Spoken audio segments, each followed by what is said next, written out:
The Feed the Crop program allows us to make adjustments during the crop season to account for things we didn't know, like the weather or the number of tubers per plant. Накормити культуру дає можливість врахувати ті фактори, які проявляються потім впродовж сезону, і коригувати технологію, виходячи з них. Наприклад, це ми бачили, що картопля заклала енну кількість бульб, і ось ці от бульби треба правильно доростити, або погода внесла свої корективи, треба під неї адаптуватися. Це тоді, коли актуальна програма «Нагодуй культуру». Our goal is not to make a better soil test, but to make a more valuable crop. Наша ціль не зробити кращий тест ґрунту, тобто отримати кращі показники після нього, а отримати фінально урожай хороший. When we get the program operating properly, the results can be very impressive. Коли ми налаштуємо програму, що вона працює правильно, досить вражаючим буває результат. A normal yield in Maine would be about 336. Let's see. I haven't got that in pounds. I'll do it the other way. About 15 short tons per acre. Нормальним вважається врожай в штаті Мейн. Він хотів перевести в метричну систему, але вирішив не ризикувати. 15 їхніх тонн, це приблизно 13 українських тонн на акр. Беремо 13, множимо на 2,5 і виходить 32 тонни. Це середній статистичний врожай. This photograph was taken on a farm, and this is about 33 short tons per acre, a little over double normal. Це після впровадження цієї технології, тобто після повного налаштування ґрунту, врожай показав в цьому полі 33 тонни, тобто їхніх тонни. Ми їх беремо, зараз секундочку, 28 приблизно, множимо на 2,5, і у нас виходить 70. Тобто чуть більше, ніж вдвічі перевищив стандартний врожай. And this is a friendly fungus that brings phosphorus to the plant in exchange for the sugars that the roots provide the fungus. Це дружній грибок, який в обмін на цукри, які отримує з кореневої системи, доставляє рослині фосфор. The microbes always eat first, and so the fertility that we apply to our plants have to include the microbes in the process. Мікроби завжди споживають всі поживні речовини перші, тобто вони перші харчуються. Вже вони після цього цей процес переходить в надання поживних речовин рослині. It's hard to believe so much microbiology can exist in such a small part of the soil. Дуже важко усвідомити, що така мала кількість ґрунту може вміщувати таку велику кількість мікробіології. Some of the microbiology are large enough so they're very obvious, like these earthworms. Деякі досить такі великі жителі ґрунту, як, наприклад, ось ці черв'яки.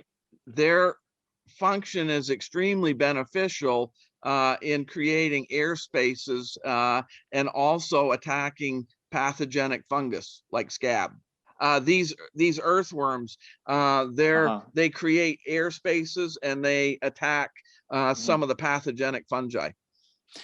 Ці черв'яки, вони, попри те, що створюють пори, вони ще і атакують деякі патогенні грибки, як, наприклад, парша. In this photograph, the fertility that was applied is the same for both plants.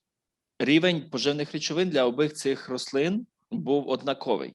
The difference was a biological stimulant that we used, and you can see the difference in the root system on the left. Єдина різниця в тому, що ми використовували біологічний стимулятор, і навіть його ефект помітний також на кореневій системі, на її більшій кількості. This photograph doesn't show it, but the foliage on the left is much thicker and bigger, and as you can see on the right, there are some yellow leaves showing already. Тут не так добре на цій фотографії видно, але якщо ми говоримо про листовий покрив на цьому кущі, то зліва він набагато пишніший, набагато насиченіший і здоровший, зеленіший колір. Справа ж ми бачимо жовті листочки подекуди і самого листя менше. Які максимально припустимі норми вапна на різних типах ґрунтів?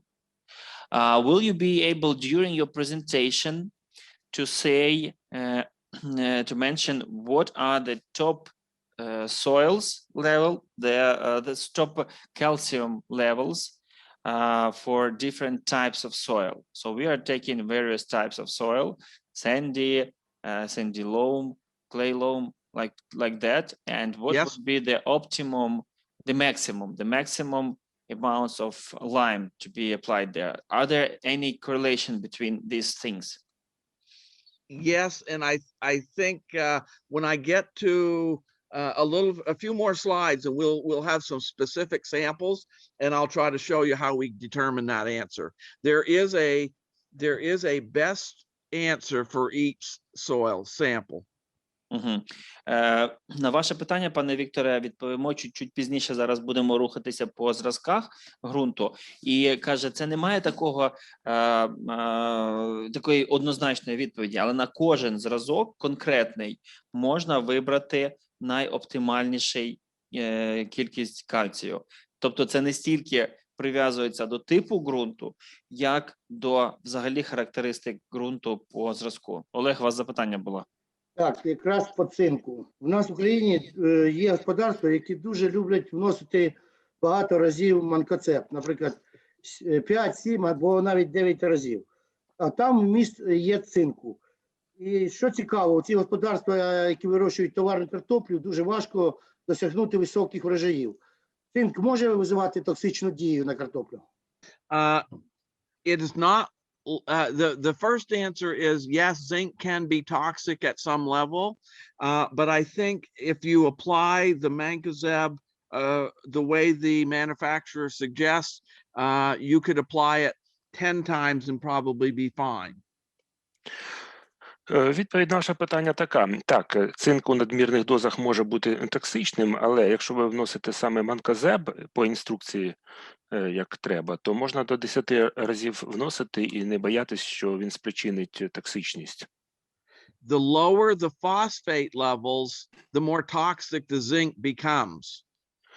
Чим нижчий рівень фосфатів, тим більша токсичність цинку. What I want you to notice is that all of the nitrogens are linked to either oxygen or hydrogen.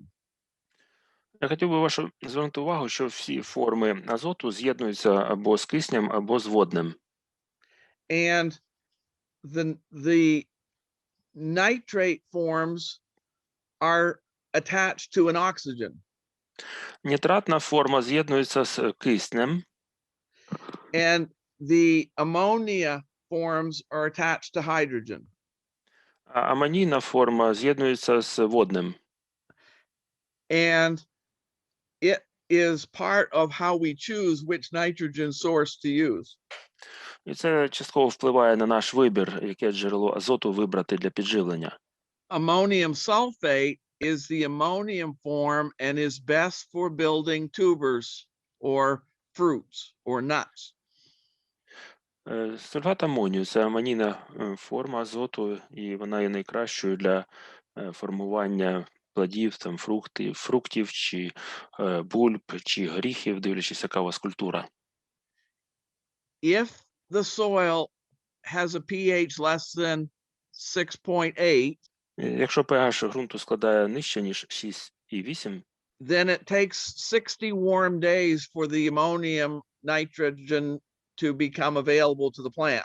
то потрібен 61 день до того, як амонійний азот стане доступним для рослин. So on fairly low pH soils, I can apply the ammonium sulfate at planting. Тому на ґрунтах, які мають низький показник pH, я можу внести сульфат амонію при посіві чи при посадці. And it becomes available to the plant 60 days later, about the time the potatoes start to flower and make tubers. І він стане доступним для рослин картоплі, якщо це картопля через 60 днів, якраз коли вона вступає в пору цвітіння і закладає бульби. The insects are looking for the plants that are low in minerals, with these incomplete sugars with excess nitrogen. Камахам подобаються такі рослини, в яких мало мінералів, в яких прості цукри, багато азоту. Conditions are correct. The insects can destroy a crop in a week, as you probably know. Я думаю, всі знають, що якщо складаються умови певні, то ці камахи за тиждень можуть повністю знищити рослини.